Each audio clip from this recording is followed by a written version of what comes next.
بلغنا محمدا عبده ورسوله صلى الله تعالى عليه وعلى آله وصحبه وبارك وسلم تسليما كثيرا كثيرا. الذي أرسله بالحق بشيرا ونذيرا وداعيا إلى الله بإذنه وسراجا وقمرا منيرا. فقد قال الله تبارك وتعالى في كلامه المجيد وفي فرقانه الحميد. أعوذ بالله من الشيطان الرجيم. بسم الله الرحمن الرحيم. يا أيها الناس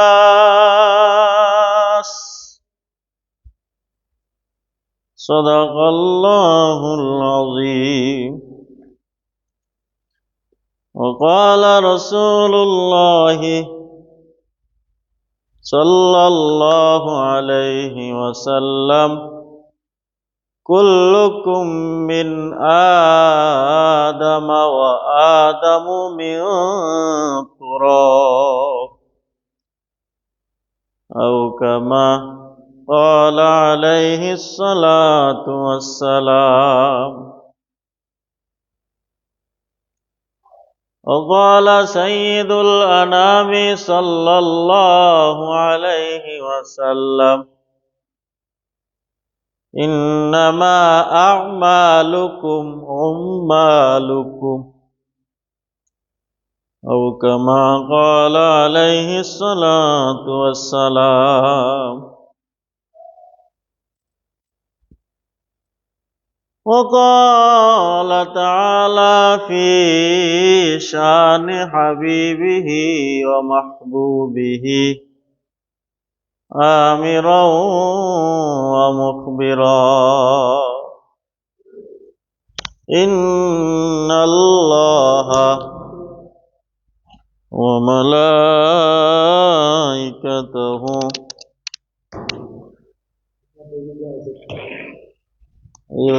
يصلون على النبي يا أيها الذين آمنوا صلوا عليه وسلموا تسليما. সকলে দুরূদ ইব্রাহিম পাঠ করি। اللهم صل على محمد وعلى آل محمد كما صليت على إبراهيم وعلى آل إبراهيم إنك حميد مجيد. اللهم بارك على محمد وعلى آل محمد كما باركت على إبراهيم وعلى آل إبراهيم إنك حميد مجيد. بلغ العلا بكماله كشف الدجى بجماله وسنة جميع خصاله صلوا عليه وآله رہے میرا مسکن حوالی کعبہ رہے میرا مدفن دیار مدینہ بلغ العلا بکمالہ كشف الدجى بجماله وسنة جميع خصاله صلوا عليه وآله آمنت بالله سبحانك لا علم لنا إلا ما علمتنا إنك أنت العليم الحكيم وسبحانك لا فهم لنا إلا ما فهمتنا إنك أنت الجواد الكريم উপস্থিত মুআজ্জাজ সম্মানিত উপস্থিতি, সম্মানিত মুসল্লিয়ানে کرام, দীর্ঘ একটি সপ্তাহ পরে আল্লাহ সুবহানাহু ওয়া তাআলার অশেষ কৃপা, দয়া, মায়ায় ও ভালোবাসায় আমরা তাহার মহান গড়ে তাহার মহান বিধান পালন করার জন্য সর্বাগ্যে সবার আগে আমরা আসতে পেরেছি। আল্লাহ সুবহানাহু ওয়া তাআলা রহম করলে, অনুগ্রহ করলে, দয়া করলে এই সংক্ষিপ্ত পরিসরে কিঞ্চিত আলোকপাত কোরআন ও সুন্নাহর আলোকে শোনার, বোঝার, আমল করার, হৃদয়ঙ্গম করার তৌফিকটুকু দান করেছেন, করবেন। সেজন্য আল্লাহ সুবহানাহু ওয়া তাআলার শুকরিয়াকে আদায় করার লক্ষ্যে বিনয় অবনত হয়ে শ্রদ্ধাজনিত চিত্তে হৃদয়ের সবটুকুন আবেগ, অনুভূতি, ভালোবাসা, উচ্ছ্বাসকে উজাড় করে বলি আলহামদুলিল্লাহ। সম্মানিত আমার মুসল্লি ভাইয়েরা, আমাদের আলোচনা চলতেছে সূরাতুল হুজুরাত থেকে। সূরাতুল হুজুরাতের 2টা রুকু আছে, 18টা আয়াত আছে। 18টা আয়াতের মধ্যে 15টা বিষয়ে আল্লাহ সুবহানাহু ওয়া তাআলা আলোচনা করেছেন। আমাদের আজকে 14তম জুমা, সূরাতুল জুমার হজ্জের সূরাতুল হুজুরাতের 14তম জুমায় আমরা আজকে আল্লাহ সুবহানাহু ওয়া তাআলার এই আয়াত থেকে, আল্লাহ তাআলার এই সূরা থেকে আমরা কিঞ্চিত আলোকপাত করার অভিপ্রায় রাখি। বিফাদলিল্লাহিল আযীম ওয়া বিমাশিয়াতিল্লাহ ওয়া বিইরাদাতিল্লাহ ওয়া মা তাওফীকি ইল্লা বিল্লাহ আলাইহি তাওয়াক্কালতু ওয়া ইলাইহি উনীব। মুসলমান ভাইয়েরা আমার, আল্লাহ সুবহানাহু ওয়া তাআলা সূরাতুল হুজুরাতের মধ্যে বলেন, ইয়া আইয়ুহান নাস ইন্না খালাকনাকুম মিন যাকারিন ওয়া উনসা ওয়া জাআলনাকুম শুউবান ওয়া ক্বাবাইলা লিতাআরাফু ইন্না আকরামাকুম ইনদাল্লাহি আতকাকুম ইন্নাল্লাহা আলীমুন খাবীর। মুসলমান ভাইয়েরা আমার, আমরা গত জুমায় আলোচনা করতেছিলাম ভয়াবহ একটি মুসলমানের বদগুণ, বদ আমল, সেটা হচ্ছে পরনিন্দা, পর দুশ্চর্চা। সুতরাং সেটা থেকে বাঁচার জন্য আল্লাহ তাআলা আয়াতের শেষ অংশে বলেন, ওয়াত্তাকুল্লাহ, তোমরা সকলে আল্লাহ তাআলাকে ভয় করো, গুনাহ থেকে বেঁচে থাকো, আল্লাহ তাআলার নির্দেশগুলো বিনা বাক্যে মেনে নাও। ইন্নাল্লাহা তাওয়াবুর রহিম, নিশ্চয় আল্লাহ তাআলা অনেক তওবা গ্রহণকারী। আল্লাহ তাআলা ভীষণভাবে তওবা গ্রহণকারী, রহিমুন, কেননা তিনি দয়ালু মেহেরবান।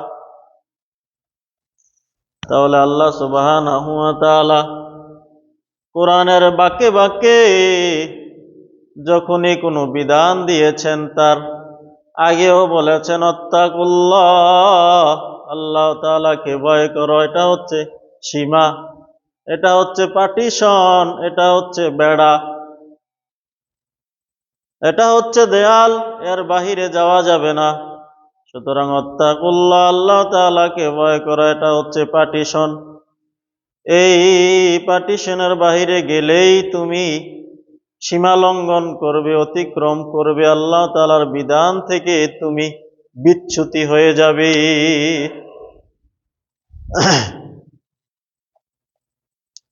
এজন্য আল্লাহ তাআলা একবার নয়, দুইবার নয়, কোরআনের মধ্যে প্রায় 360 জায়গার মধ্যে আল্লাহ তাআলা এই ওয়াত্তাকুল্লাহ, আল্লাহ তাআলাকে ভয় করো, তাকওয়া অবলম্বন করো, পরহেজগার হও, খোদাভীরু হও, এই কথাটাকে এত বেশি এনেছেন যে এটাই হচ্ছে ইসলামের এমন একটা বিষয়, যে বিষয়টাকে গ্রহণ করলে সকল মুমিনরা সকল ধরনের গুনাহ থেকে বেঁচে থাকতে পারে। সুতরাং মুসলমান ভাইয়েরা আমার, তারপরে আল্লাহ সুবহানাহু ওয়া তাআলা এই বিষয়টা নিয়েই, তাকওয়ার বিষয়টা নিয়ে আল্লাহ তাআলা সূরাতুল হুজুরাতের 13 নং আয়াতের মধ্যে বলেন, ইয়া আইয়ুহান নাস, হে মানব মণ্ডলী, ইন্না খালাকনাকুম মিন যাকারিন ওয়া উনসা, নিশ্চয় আমি তোমাদেরকে একজন পুরুষ এবং একজন নারী থেকে সৃষ্টি করেছি।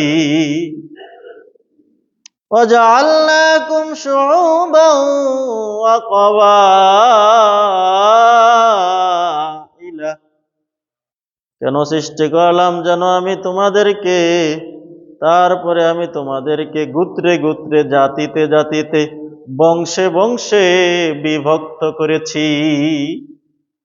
কেন করেছি? লিতাআরাফু, যেন তোমরা পরস্পরকে চিনতে পারো, পরস্পরের পরিচয় জানতে পারো। ইন্না আকরামাকুম ইনদাল্লাহি আতকাকুম, নিশ্চয় আল্লাহ তাআলার নিকট তোমাদের মধ্যে সর্বোত্তম সেই ব্যক্তি যে তাকওয়াবান। আতকাকুম, তোমাদের মধ্যে যে সবচেয়ে বেশি তাকওয়াবান, পরহেজগার, সেই আল্লাহ তাআলার কাছে দামি, সেই ব্যক্তি আল্লাহ তাআলার কাছে সম্মানিত, মর্যাদাবান। ইন্নাল্লাহা আলিমুন খাবীর, নিশ্চয় আল্লাহ তাআলা আলিমুন, সব কিছু জানেন, খাবীরুন, সব কিছুর সংবাদ, সব কিছুর খবর আল্লাহ সুবহানাহু ওয়া তাআলার কাছে আছে। সুতরাং মুসলমান ভাইয়েরা আমার,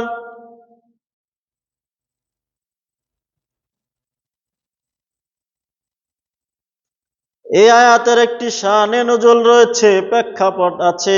আয়াতটা নাজিল হওয়ার একটা প্রেক্ষাপট,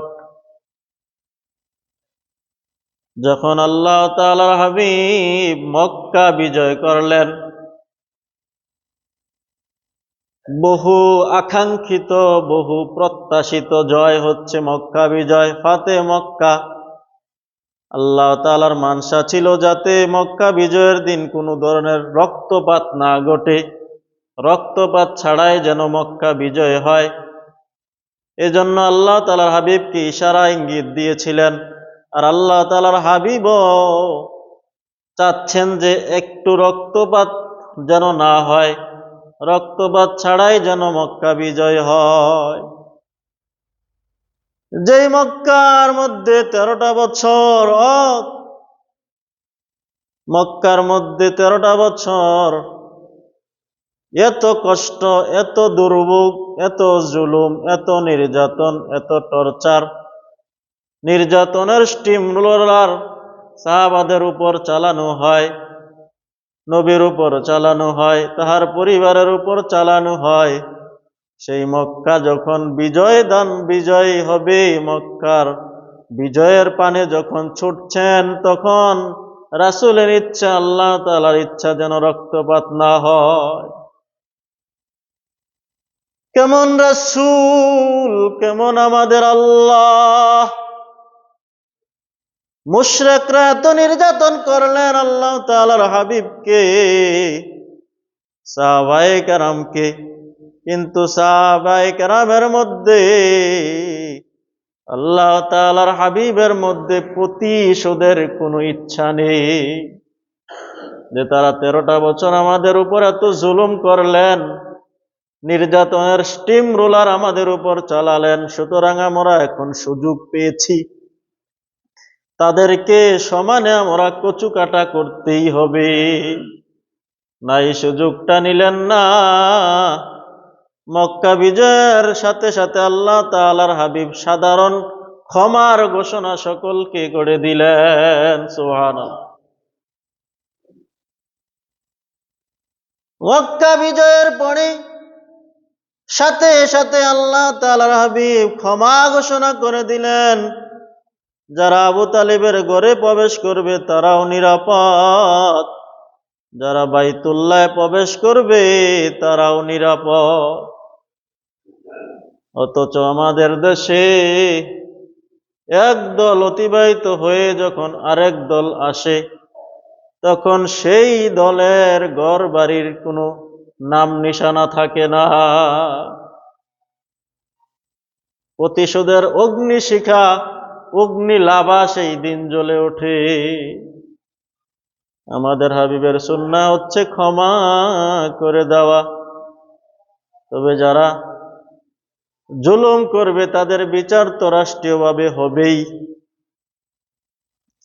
সুতরাং মুসলমান ভাইয়েরা আমার, মক্কা বিজয়ের পরে আল্লাহ তাআলার হাবিব সাইয়েদুনা বেলাল রাদিয়াল্লাহু তাআলা আনহুকে বললেন, বেলাল, তুমি মক্কার ছাদের উপর উঠে আল্লাহ তাআলার একত্ববাদের ঘোষণা করো। মক্কার ছাদের উপর উঠে তুমি তাওহীদের ঘোষণা করো, তাওহীদের মুয়াজ্জিন হয়ে তুমি আযান দাও। বেলাল রাদিয়াল্লাহু তাআলা আনহু মক্কার ছাদের উপর উঠে, বাইতুল্লাহর ছাদের উপর উঠে মুয়াজ্জিন হয়ে আযান দিতে লাগলেন, আল্লাহু আকবার, আল্লাহু আকবার, আল্লাহু আকবার, আল্লাহু আকবার, আশহাদু আল্লা ইলাহা ইল্লাল্লাহ। যখন বেলাল রাদিয়াল্লাহু তাআলা আনহু মক্কার বাইতুল্লাহর ছাদে উঠে আযান দিতে লাগলেন, তখন মক্কার লোকেরা বিভিন্নভাবে সমালোচনা শুরু করলেন যে, দেখো, আব্দুল্লাহর ছেলে মুহাম্মদ কি একজন নিকৃষ্ট ব্যক্তিকে আযানের জন্য দায়িত্ব দিলে। মুহাম্মদ কি আর কাউকে পায় নাই? মক্কার মধ্যে কি লোক নাই? ওই হাবশার কালো কাককে কেন আযানের দায়িত্ব দেওয়া হলো?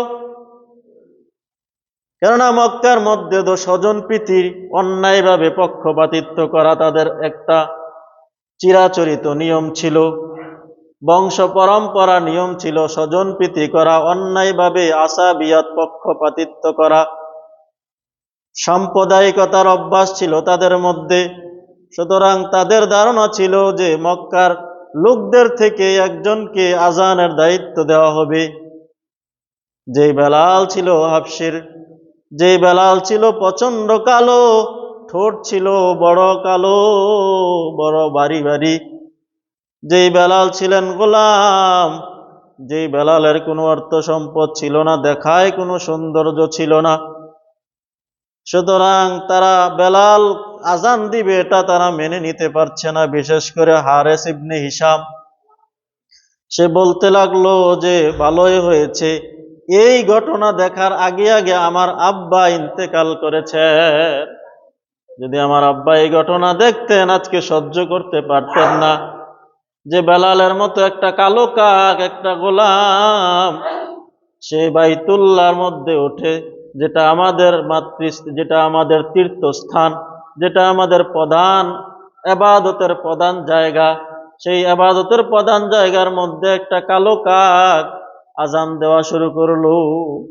সুতরাং ভালোই হয়েছে আমার আব্বা এই অবস্থা দেখার আগেই দুনিয়া ছেড়ে চলে গেছেন।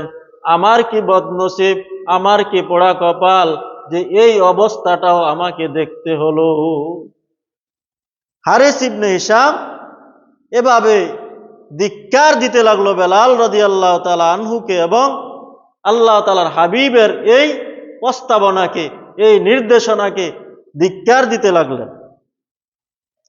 এমনি ভাবে আতাব ইবনে উসাইদ বলতে লাগলো যে কালো কাকটা ছাড়া কি আল্লাহ তাআলার হাবিব আর কাউকে পায় নাই? কালো কাকটাকেই কি আজানের দায়িত্ব দিতে হলো? মক্কার মধ্যে কি আর লোক ছিল না? তাদের এই সমালোচনার জবাব দিতে গিয়ে, তাদের এই ধিক্কারের জবাব দিতে গিয়ে আল্লাহ সুবহানাহু ওয়া তাআলা সূরা হুজুরাতের এই 13 নং আয়াত নাজিল করেন। আল্লাহ তাআলা বলেন, ইন্না খলাকনাকুম মিন যাকারিন ওয়া উনসা। এ মানব মণ্ডলী, আমি তোমাদেরকে সৃষ্টি করেছি একজন পিতা থেকে এবং একজন মহিলা থেকে। আমি তোমাদেরকে সৃষ্টি করেছি একজন নারী থেকে, একজন পুরুষ থেকে। সুতরাং তোমরা সৃষ্টির দিক দিয়ে সকলেই একজন পুরুষ এবং একজন নারী থেকে জন্মগ্রহণ করেছ। সুতরাং এখানে কোনো অহংকারী করার কোনো কারণ নেই, গর্ব করার, দম্ভ দেখানোর, হিংসা করার কোনো কারণ নেই। তোমরা একই পিতা এবং একই মাতা থেকে তোমাদের জন্ম। আর তোমাদেরকে যে বংশে বংশে বিভক্ত করেছি, জাতিতে জাতিতে, গোত্রে গোত্রে বিভক্ত করেছি, এটা কেন জানোনি? ইন্না জাআলনাকুম শুউবান ওয়া ক্বাবাইলা লিতাআরাফু। আমি তোমাদেরকে বংশে বংশে, গোত্রে গোত্রে, জাতিতে জাতিতে, বর্ণে বর্ণে বিভক্ত করেছি তোমাদের পরিচয়ের জন্য, অন্য কিছুর জন্য নয়। চৌধুরী বংশ, বইয়া বংশ, খানকার বংশ, পাঠান বংশ, এই বংশগুলো আমি দিয়েছি তোমাদের পরিচয়ের জন্য। এই বংশগুলো দেই নাই তোমাদেরকে অহংকার করার জন্য। এই বংশগুলো তোমাদেরকে বেটাগিরি দেখানোর জন্য দেই নাই, পরিচয়ের জন্য দিয়েছি, যে তোমরা একজন আরেকজনকে কিভাবে চিনবা, এই চিনার জন্য বংশগুলো দিয়েছি। আর তোমরা এই বংশগুলোকে এখন বানিয়েছ অহংকারের অন্যতম মাধ্যম। না না না, আমি অহংকারের জন্য বংশগুলো দেই নাই, পরিচয় লাভের জন্য দিয়েছি। যেমন একজন ব্যক্তির নাম, তিনজন ব্যক্তির নাম একই, তার নাম আব্দুল্লাহ, ওর নাম আব্দুল্লাহ, আরেকজনের নাম আব্দুল্লাহ। সুতরাং চিনার জন্য তিনজনের নামই আব্দুল্লাহ। সুতরাং তাদেরকে বিভক্ত করার জন্য, পৃথক করার জন্য আমি তাদেরকে বংশ দিয়েছি যে আব্দুল্লাহ চৌধুরী। যাকে তুমি জানতে চাও সে হচ্ছে আব্দুল্লাহ চৌধুরী। তুমি যাকে ডাকছ, যার সাথে তুমি কথা বলবা, সে হচ্ছে আব্দুল্লাহ চৌধুরী। আর সে অমুকে হচ্ছে আব্দুল্লাহ ভুইয়া, অমুকে হচ্ছে আব্দুল্লাহ পাঠান, অমুকে হচ্ছে আব্দুল্লাহ চৌধুরী। এগুলো শুধু পরিচয়ের জন্য। যদি তিনটা নাম হতো আব্দুল্লাহ আব্দুল্লাহ আব্দুল্লাহ, তিনজনের নামে আব্দুল্লাহ। যদি বংশের মাধ্যমে বিভক্ত করা না হতো তাহলে তুমি তাদেরকে পার্থক্য করতে পারতে না, তাদের পরিচয় লাভ করতে পারতে না। এই জন্য আমি শুধুমাত্র পরিচয়ের পাওয়ার জন্য আমি এই বিভক্তটা করেছি, বংশের বিভক্ত বিভাজন করেছি। শাউবান, শাআবুন অর্থ শাখা প্রশাখা, অনেক বড় গোত্র থেকে বিভিন্ন শাখা বের হয়, গোত্র বের হয়, এটাকে বলা হয় শাআবুন। আর কবায়েল গোত্র, এটা শাআবুনের থেকে ছোট গোত্রকে কবায়েল বলা হয়, বড় বড় গোত্রগুলোকে বলা হয় শাআবুন, বড় আর ছোট ছোট গোত্রকে বলা হয় কবায়েল। লিতাআরাফু, যেন তোমরা পরিচয় লাভ করতে পারো। সুতরাং আল্লাহ সুবহানাহু ওয়া তাআলা, মুসলমান ভাইয়েরা আমার, মুসলমান ভাইয়েরা আমার, আল্লাহ সুবহানাহু ওয়া তাআলা বলেন, তোমরা কোন জিনিসটার মাধ্যমে তোমাদেরকে সম্মানিত করবা জানোনি?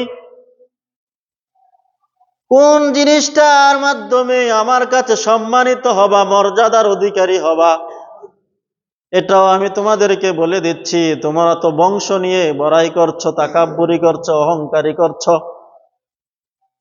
আমি তোমাদেরকে বলে দিই কোন জিনিসটা অহংকারের, গর্বের, তাকাব্বুরের। সেটা হচ্ছে ইন্না আকরামাকুম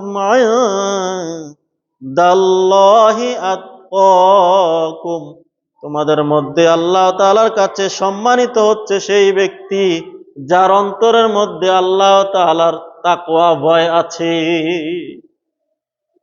তোমাদের মধ্যে সেই ব্যক্তি সবচেয়ে বেশি সম্মানিত, আল্লাহ তাআলার কাছে আকর্ষণের পাত্র, যেই তোমাদের মধ্যে সবচেয়ে বেশি তাকওয়াবান, পরহেজগার, খোদাভীরু, আল্লাহওয়ালা, আল্লাহ তাআলাকে যে বেশি ভয় করে, সেই হচ্ছে তোমাদের কাছে সম্মানিত, সেই হচ্ছে তোমাদের কাছে গর্বের পাত্র। সুতরাং বংশটা কোনো গর্বের পাত্র নয়, টাকা পয়সা গর্বের বিষয় নয়, ক্ষেত জমি, বিশাল বিশাল জমিদারি, এটা গর্বের বিষয় নয়। ধানমন্ডিতে বাড়ি থাকা, গুলশানে বাড়ি থাকা, এটা গর্বের বিষয় নয়। বরং গর্বের বিষয় হচ্ছে আল্লাহ তাআলার কাছে, সম্মানের বিষয় হচ্ছে আল্লাহ তাআলার কাছে, মর্যাদার বিষয় হচ্ছে আল্লাহ তাআলার কাছে তাকওয়া। সুতরাং তোমরা যে বেলালকে ঘৃণা করছো, সেই বেলালের মধ্যে তাকওয়ায় ভরপুর। এই জন্য আমার হাবিব বেলালকে আজানের দায়িত্ব দিয়েছেন, কেননা তার মধ্যে তাকওয়া আছে।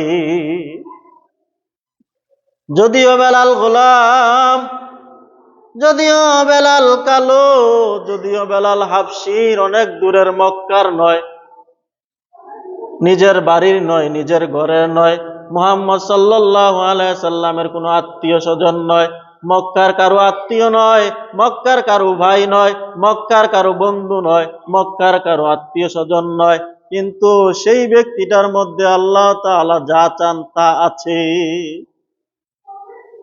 বেলালের মধ্যে তাকওয়া আছে।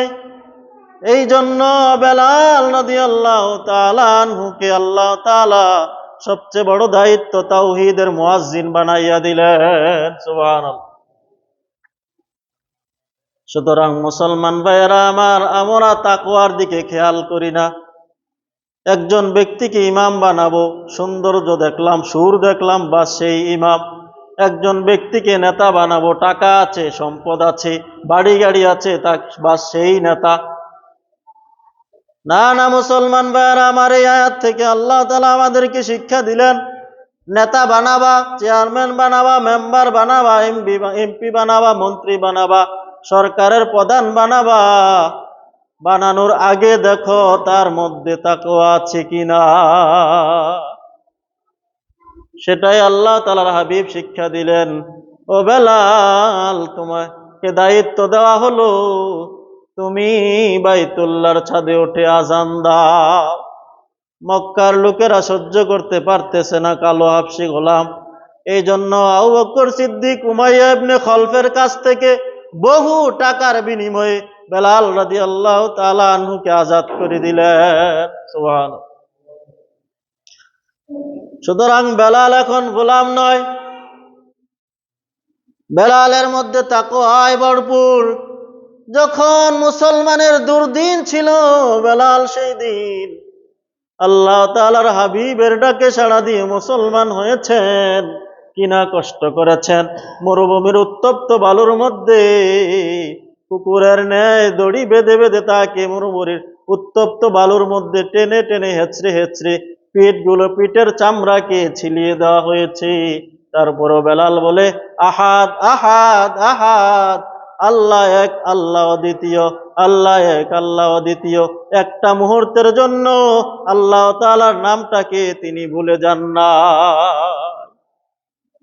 এই জন্য আল্লাহ তাআলার হাবিব বেলালকে মক্কার তাওহীদের মুয়াজ্জিন বানিয়ে দিলেন।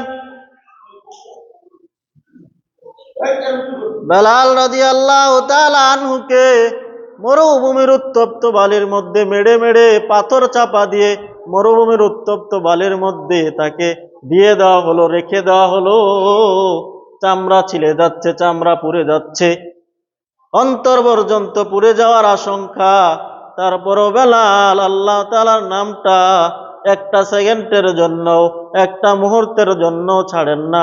তিনি বলেন, আহাদ আহাদ আহাদ, আল্লাহ এক আল্লাহ এক আল্লাহ অদ্বিতীয়।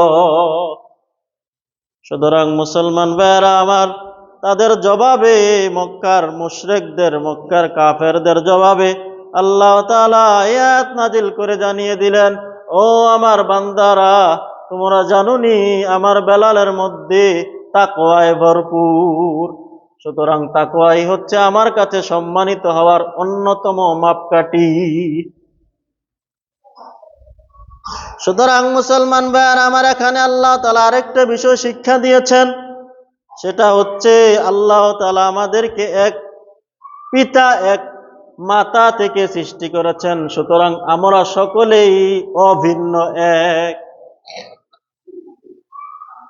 এক পিতা মানি আমরা সকল মুসলমান ভাই ভাই, আল মুসলিম ও আকুল মুসলিম, যে আয়াতটা কিছু আগেই আমরা পড়েছি, সূরা হুজরাতের মধ্যে গেছে, ইন্নামাল মুমিনুনা ইখওয়া, নিশ্চয় মুমিনরা সকলেই ভাই ভাই, বাপ এক মাতা এক। সুতরাং আমরা সকলেই ইসলামের স্বার্থে এক এবং অভিন্ন থাকব।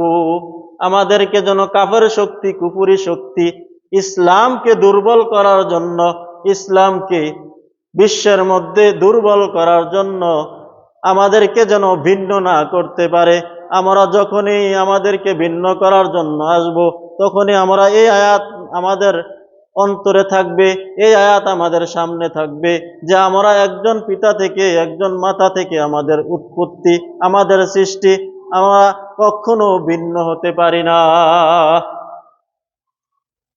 আল্লাহ তাআলা আমাদেরকে ঐক্য শিখিয়েছেন। হে মানব মণ্ডলীগণ, তোমাদের পিতা এক, তোমাদের মাতা এক। আল্লাহ তাআলা বলেন, কুল্লুকুম মিন আদম, তোমরা সকলেই আদমের থেকে, ও আদামু মিন তুরাব, আর আদম আলাইহিস সালাম মাটি থেকে, তোমরাও মাটি থেকে। এই মাটি থেকে তোমাদের জন্ম, এই মাটির মধ্যেই তোমাদেরকে শুতে হবে। সুতরাং এই মাটি যেন তোমার সাথে খারাপ আচরণ না করতে পারে, এই মাটি যেন তোমার সাথে ভালো আচরণ করতে পারে, এই জন্য তুমি মাটির সাথে খারাপ আচরণ করিও না, অর্থাৎ তোমার আমলকে খারাপ বানিও না। আমাদের আমলের কারণেই আল্লাহ তাআলা এই মাটিকে হুকুম দেন, মাটি তুমি কেঁপে ওঠো। আল্লাহ তাআলা বলেন, যাহারাল ফাসাদু ফিল বাররি ওয়াল বাহর বিমা কাসাবাত আইদিন নাস, স্থলে এবং জলে যত বিপর্যয় হয়, যত আল্লাহ তাআলার পক্ষ থেকে বিপর্যয় আসে, ধ্বংস আসে, আল্লাহ তাআলার পক্ষ থেকে যতই খারাপই আসে, সকলেই হচ্ছে আমাদের হাতের কামাই, সব হচ্ছে আমাদের হাতের কামাই। সুতরাং এই ভূমিকম্প হওয়া, ভূমিধস হওয়া, নার্গিস, আইলা, সিডর হওয়া, এগুলো আমাদের হাতের কামাই, অর্থাৎ আমাদের বদ আমলের কারণে, আমাদের নিকৃষ্ট আমলের কারণে, আল্লাহ তাআলার হুকুম থেকে আমরা সরে যাওয়ার কারণে আল্লাহ তাআলা এই মাটিকে হুকুম দিয়ে দেন, তুই একটু ঝাঁকি মার। আজকে 10:38 আমার মনে হয় আমাদের বয়সে এরকম ভূমিকম্প আমরা দেখি নাই। আপনারাও হয়তো দেখেন নাই, তাদের বয়স বেশি। তাহলে এগুলো কিসের জন্য? আমাদের হাতের কামাই, নিকৃষ্ট আমলের কারণে।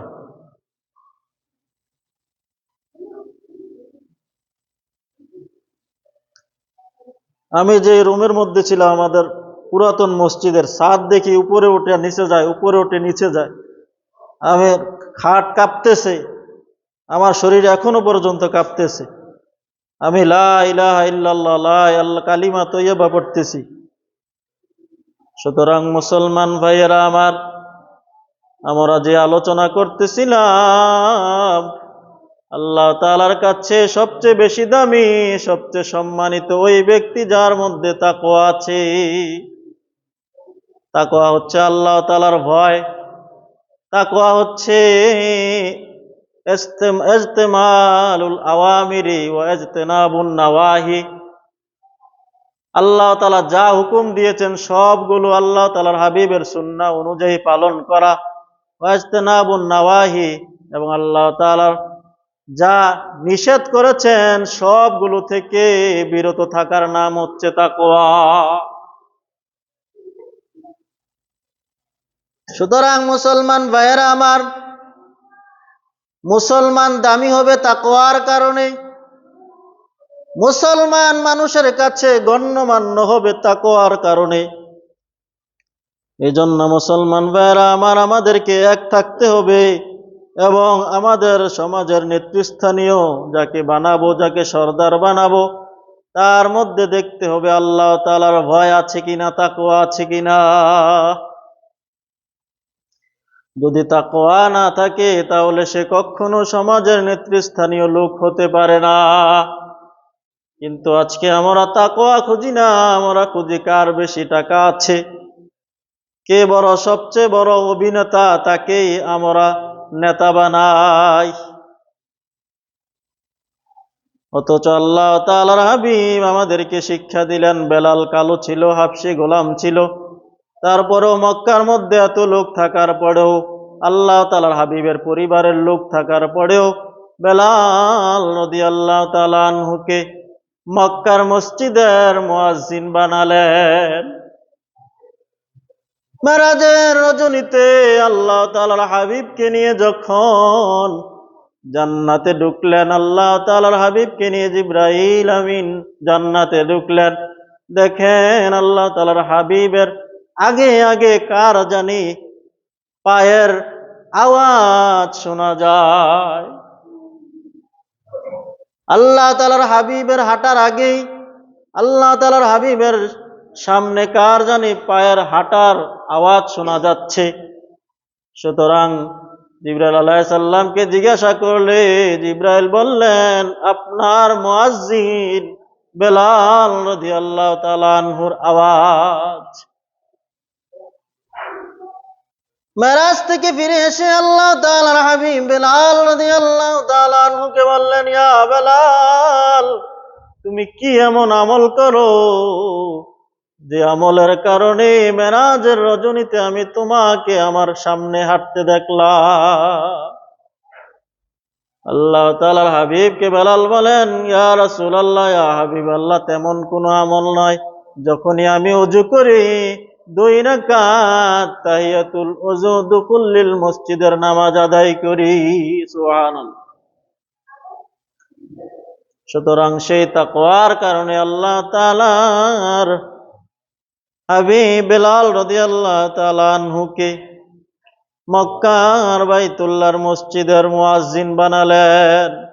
সুতরাং আমরা শানে নজুলটা শুনতে পারলাম যে হারিস ইবনে হিশাম, এতাব ইবনে উসাইদ সহ অনেকেই বেলাল রাদিয়াল্লাহু তাআলা আনহুকে মুয়াজ্জিন কেন বানালেন, সেজন্য হিংসা বিদ্বেষ বিভিন্নভাবে সমালোচনার ঝড় তুললেন। সেই জ্বরকে বন্ধ করার লক্ষ্যে আল্লাহ তাআলা সূরাতুল হুজুরাতের 13 নং আয়াত নাজিল করলেন, ইয়া আইয়ুহান নাস, হে মানব মণ্ডলী, ইন্না খালাকনাকুম মিন যাকারিন ওয়া উনসা, নিশ্চয় আমি তোমাদেরকে এক পিতা এবং এক মাতা থেকে সৃষ্টি করেছি। ওয়াজআলনাকুম শুউবান ওয়া ক্বাবাইলা লিতাআরাফু, আর আমি তোমাদেরকে গোত্রে গোত্রে, বংশে বংশে, জাতিতে জাতিতে বিভক্ত করেছি কেন? যেন তোমরা একে অপরকে চিনতে পারো, পরিচয় জানতে পারো। আর তোমাদের মধ্যে সম্মানিত, সবচেয়ে বেশি মর্যাদার অধিকারী আমার কাছে কে জানোনি? ইন্না আকরামাকুম, নিশ্চয় তোমাদের মধ্যে সম্মানিত, ইনদাল্লাহি, আল্লাহ তাআলার নিকটে, আতকাকুম, যে তোমাদের মধ্যে সবচেয়ে বেশি তাকওয়াবান, পরহেজগার, খোদাভীরু, আল্লাহকে ভয় করে। ইন্নাল্লাহা আলিমুন খবীর, নিশ্চয় আল্লাহ তাআলা সব কিছু জানেন, কার অন্তরে তাকওয়া আছে। খবীরুন, সংবাদ আল্লাহ তাআলার কাছে আছে। সুতরাং মুসলমান ভাইয়েরা আমার, আল্লাহ তাআলার কাছে সবচেয়ে সম্মানিত হচ্ছে তাকওয়াবান, পরহেজগার লোকেরা। এই জন্য আল্লাহ তাআলার হাবিব বলেন, সালমানু মিন আহলিনা, তোমরা সালমানে ফারসি রাদিয়াল্লাহু তাআলা আনহুকে সম্মান করো, কেননা সে আমার পরিবারের একজন। সুবহানাল্লাহ। ওই পারস্যের সালমান রাদিয়াল্লাহু তাআলা আনহু তাকওয়ার কারণে আল্লাহ তাআলার হাবিবের ঘনিষ্ঠ হয়ে গেলেন, বললেন যে সালমানে ফারসি আমার পরিবারের একজন। সুতরাং সেই ইবারতটা সালমানে ফারসি রাদিয়াল্লাহু তাআলা আনহুর কবরের পাশে এখনো ইরাকের মধ্যে লেখা আছে। সুতরাং মুসলমান ভাইরা আমার, আমাদের আমলই হচ্ছে আমাদের শাসক। এই জন্য আমরা এক পিতা থেকে, এক মাতা থেকে জন্মগ্রহণ করেছি। সুতরাং মুসলমান ইমানের স্বার্থে, আমলের সাথে, দ্বীনের স্বার্থে সকলেই আবার এক হয়ে যাবে। যদিও তাদের মতামত, তাদের ভিন্ন ভিন্ন মত থাকবে, কিন্তু যখনই ইমানের আওয়াজ আসবে তখনই তারা এক হয়ে এক প্ল্যাটফর্মে এসে কোরআনকে উচ্চকিত করবে, আল্লাহ তাআলার আলায় কালিমাতুল্লাহকে বিজয় দান করবে। আল্লাহ তাআলা নবী বলেন, ইন্নামা আমালুকুম উম্মালুকুম, তোমাদের আমলই হচ্ছে তোমাদের শাসক। সুতরাং আমাদের আমল যেমন হবে, আমাদের শাসকও তেমনই হবে। আমাদের আমল যদি খারাপ থাকে, আমরা চোর হলে আমাদের শাসকও চোর হবে। আমরা যদি ডাকাত হই তাহলে আমাদের শাসকও ডাকাত হবে। আমরা যদি ছিনতাইবাজ হই, রাহাজানিবাজ হই, চাঁদাবাজ হই, তাহলে আমাদের শাসকও ছিনতাইবাজ, রাহাজানিবাজ, আমাদের শাসকও হবে চাঁদাবাজ। এজন্য মুসলমান ভাইরা আমার, আমাদেরকে এক থাকতে হবে, কিন্তু কুফরি শক্তিগুলো আমাদের কখনো এক থাকতে দেয় না। খেলাফতে উসমানী রাদিয়াল্লাহু তাআলা আনহুর জমানা 52টা রাষ্ট্র মিলে খেলাফতে উসমানী ছিল।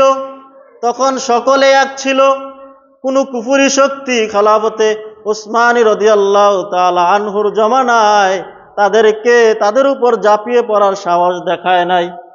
যদিও চেষ্টা করেছে, সাথে সাথে তাদেরকে পদদলিত, পদলেহিত, অবমাননাকর শাস্তি দিয়ে তাদেরকে পরাজিত করা হয়েছে। খেলাফতে উসমানী 52টা রাষ্ট্র মিলে বিরাট, সূর্য অস্তমিত হতো না, এত বড় রাষ্ট্র নিয়ে খেলাফতে উসমানী চালু ছিল।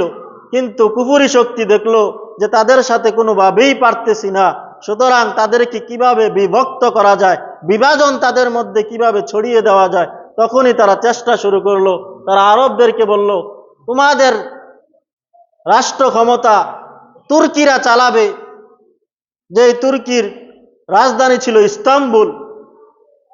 এটা তোমরা কেন মেনে নাও? তোমাদের উপর কোরআন নাজিল হয়েছে, তোমাদের ভাষা আরবি, তোমাদের উপর কোরআন নাজিল হয়েছে, তোমরা সম্মানিত।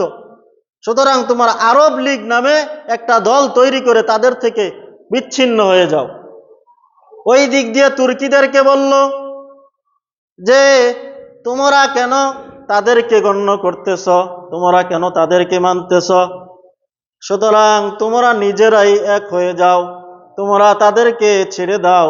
তোমাদেরকে তো তারা এরকম ভাবে আরবি ভাষা হওয়ার কারণে তোমাদেরকে তারা হিংসা করে, বিদ্বেষ করে। সুতরাং কামাল পাশা আতাতুর্কে তখন বলল, না, আমরা আরবদের ভাষা মানি না, আমরা এরকম ভাবে আরবি ভাষা বলবো না, আরবদের পোশাক আমরা পরিধান করব না, আমরা আজান দিব আরবের আজান দিব না, আমরা আরবদের পোশাক পরব না, আমরা আরবি ভাষায় কোরআন তেলাওয়াত এরকম ভাবে নামাজ আদায় করব না। সুতরাং যখন দুই দলের মধ্যে কুফরি শক্তি দুই দলকে দুই ভাবে বুঝালেন, তখন তারা কামাল আতাতুর্কের দলগুলো বলল, আমরা খেলাফতে ওসমানিয়াকে মানি না, সুতরাং আমরা নিজেরাই আমরা দলে এরকম ভাবে দেশ চালাবো। এই যখন বিষ ঢেলে দেওয়া হলো কানের মধ্যে, তখন তারা তুর্কির যত লোক আছে তাদেরকে অফিস আদালতে চাকরি দিতে লাগলেন। সাম্প্রদায়িকতা শুরু হয়ে গেল। তাদের যত লোক আছে তাদের লোক দিকে এরকম ভাবে বিভিন্ন ভালো ভালো পোস্ট দিতে লাগলেন, সরকারি কাজকর্মে তাদেরকেই প্রাধান্য দিতে লাগলেন, আরবদের লোকদেরকে আর চাকরি দিতে লাগলেন না। যখন এই অবস্থা দেখা গেল, তখন আরবরাও এরকম ভাবে তাদের উপর বিদ্বেষী মনোভাব চাঙ্গা হতে লাগলো। তাদের উপর আরবরা তাদের উপর তুর্কিদের উপর বিদ্বেষী মনোভাব চাঙ্গা হতে লাগলেন। এইভাবে কামাল আতাতুর্কেও তাদের বিরুদ্ধে লাগলেন। ওই দিক দিয়ে আরব লীগেরা বিরাট বড় দল নিয়ে, বিরাট বড় গোষ্ঠী নিয়ে, বিভিন্ন দেশ নিয়ে তারাও বিভক্ত এরকম ভাবে যুদ্ধে ঝাঁপিয়ে পড়লেন। ওই দিক দিয়ে কাফের শক্তি ইন্ধন দিয়ে এই 52টা ওসমানী খেলাফতকে ধ্বংস করে দিলেন। ওই ধ্বংসের পর থেকে আজ পর্যন্ত মুসলমানরা আর এক হচ্ছে না, এক পায়ে দাঁড়াতে পারছে না। যখনই এক হতে চায় তখনই কাফের শক্তিগুলো ইন্ধন দেয়, বিষ ঢেলে দেয়, কুমন্ত্রণার বিষ ঢেলে দিয়ে দিয়ে মুসলমানদেরকে বিভাজন করে রাখে। এমনি ভাবে আমাদের বাংলাদেশ এবং পাকিস্তানের মধ্যে বিভক্ত করেছেন, বিষ ঢেলে দিয়েছেন শেখ মুজিবুরের কানে, যে দেখো তোমাদের মাতৃভাষা হবে বাংলা, অফিস আদালতে বাংলা চলবে, উর্দু ভাষা চলবে কেন? আরে তোমাদেরকে তো বাংলা ভাষা বলতে নিষেধ করে নাই, এখন সব অফিস আদালত হচ্ছে এদের আওতাধীন, এবং পাকিস্তান হচ্ছে বড় দেশ এবং অফিস আদালত উর্দুতেই চলতেছে। সুতরাং অফিস আদালত উর্দুতে চললে তো সমস্যা নাই, বাংলা বলতে তো নিষেধ করে নাই।